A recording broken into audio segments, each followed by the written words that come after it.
Hello everyone and welcome to Epsom, scene of this year's Investec Derby and Oaks, which forms part of the QIPCO British Champions Series. I'm Rishi Persad together with Lydia Hislop and Steve Mellish, and we're going to put ourselves in the position of armchair jockeys to decide who will finish first come the big day. But let's start by considering just what sort of test Epsom demands of a classic winning racehorse. Will he stay? This is something you're going to hear countless times in the build up to the Derby. What we mean by this is, will a horse be able to sustain a strong gallop for the entire mile and a half? This is particularly relevant at Epsom, which, despite what some people say, is a stiff track.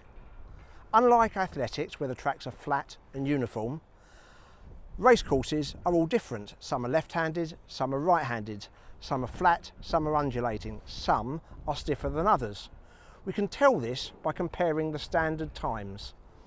Put simply, a standard time is the amount of time a decent animal can be expected to take over any given distance. Each track has them. Here's a comparison for you. At a mile and a half at Newmarket, horses are expected to take, the standard time is 2 minutes 28.7. At York, it's 2 minutes 30. At Ascot, 2 minutes 30.2. At Newbury, 2 minutes 30.8. At the Curragh, considered a stiff track and the home of the Irish Derby, it's 2 minutes 32. At Epsom, it's 2 minutes 35.5. That's nearly 7 seconds longer than an animal can be expected to take at Newmarket. 7 seconds equates to over 30 lengths. By the time an animal can be expected to run a mile and a half at Newmarket, they would have reached about here at Epsom. Just before that, actually. They'd have over half a furlong left to run. How many derbies have changed in the final half furlong? So we've shown that Epsom provides quite a test at a mile and a half. Why is that?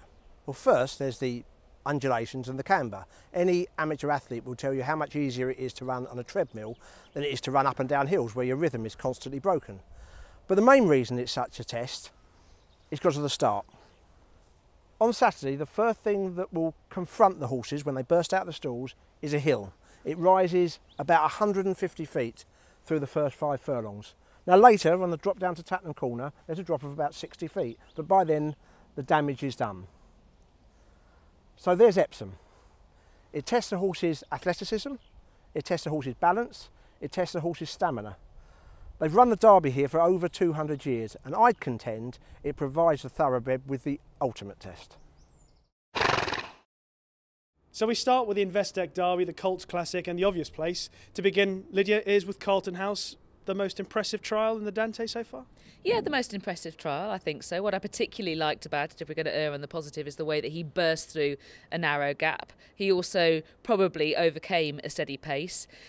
Mixed messages about his pedigree. On balance, I think it's likely that he's going to stay. It's notable that everyone connected with him and other more objective observers seem to be very confident about that. The thing that would concern me most about Carlton House is his antics before loading down at the start at York. He was very difficult to load. Now, he is a half-brother to Flawed Genius. On his last 3 starts, he either refused to race or he was left at the start. And there is also another horse in his pedigree, another half-brother, who also showed signs of temperament. He also pulled hard in the early part of the race. Now, clearly, he couldn't be with a better trainer to sort all of those problems out, but we're talking about a short price favourite in the cauldron of sound that is the Derby. That, for me, is a big concern. Steve, do you have many concerns about him? No, I think he's entitled to be favourite. I'm not sure he's entitled to be a shorter price favourite as he is. The Dante is traditionally the best Derby, but there's a presumption again that this has definitely been the best trial. And I think it was a slightly messy race. My main concern is it was slowly run race, and who's to say he or the second or the third or whoever was more inconvenienced by that. He's entitled to be favourite. The trainer's got a fantastic record. You'd be stupid to say he hasn't got a very good chance. Is he a very short, worthy of being very short? I'd say no. Aidan O'Brien has a number of options for the Colts Classic, and we'll talk about Recital. Question marks about his attitude in the closing stages of his trial? Less his attitude, it's just more, it was slightly ugly. He held his head high, he hung to the left. It was a suggestion of temperament that many of the offspring of his sire Monsieur show, and sometimes that means that they no longer are able to deliver on the ability that they have. Clearly he was a comfortable winner of that race, and he is a player if he can still hold his game together. Another Aidan O'Brien trained contender who's worth considering is Seville, behind Carlton House at York. Any chance of him getting in front of this horse at Epsom? Yeah, I think there is. I think it's not a massive amount of ground to make up. It was both of them seasonal debut. It was a slowly run race. Seville has no doubts on pedigree that he'll stay. And again, traditionally, Aidan O'Brien's horses can improve an enormous amount. That's sort of what I meant about the price, about Carlton House. There's a presumption that he's going to improve most from the Dante. He might, but Seville might. Seville for you? I like Seville, certainly in terms of an each-way bet. I liked his run in the Racing Post Trophy as a 2-year-old at the end of that year. I thought it was a very encouraging first run in the Dante. He was no doubt compromised by the steady pace because he's a thorough stayer both on his dam side and on his sire side. And as Steve has already said, Aidan O'Brien can bring about a large amount of improvement in horses. You just have to look at Together, for example's first run of the season, compared to her run in the 1,000 Guineas. That was a massive amount of improvement, and I think Seville is potentially capable of that as well. I think he is the kind of horse who's going to be very, very difficult to knock out of the frame. Aidan O'Brien has used Chester quite a lot for trialling his Derby contenders, and Treasure Beach got there and he got a victory. Were you impressed enough to warrant his support here?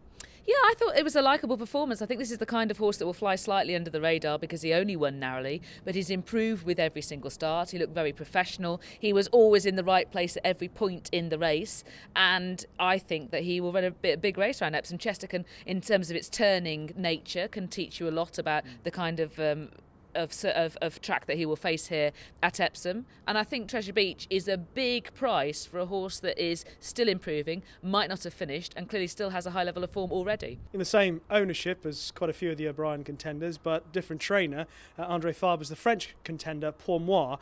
How impressed were you by his success in the Prix Griffoul?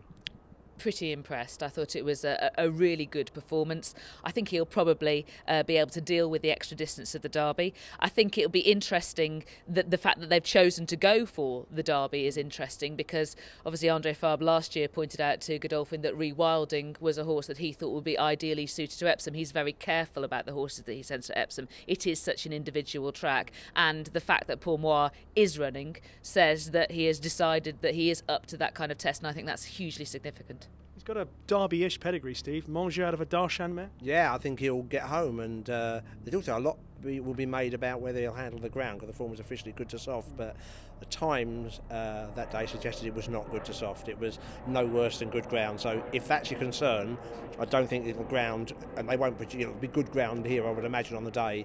That won't be very dissimilar to France, whatever the form book might tell you. Ed Dunlop has had a lot of very good fillies, but he's got a decent colt now attempting to win him a Colts Classic, and that's Native Khan. How impressed were you by the run in the 2,000 Guineas beyond Frankel? Really impressed. I thought he was the only horse who was within hailing distance of Frankel earlier to last. You look at all the horses who raced around him, they were beaten miles. The runner-up has come from last and sort of mugged him for second. I thought he was the second best horse in the race. I thought it was a big improvement on his win in the Craven, and I think it's already working out to be a good Guineas. I think he's got as good a form, or nearly as good a form, as anything going into the Derby. The doubt is whether he'll stay. You can argue it lots of, every which way, but one of his half-brothers, he's a fourfold, one of his half-brothers, Art Militaire, won at 1.5 miles, and that was by a sire called Victory Note. And Victory Note is nothing like the stamina influence of Azamore, which is, the sire of Native Khan. So I think there's a chance he'll stay, and I think his form entitles him to a lot of respect.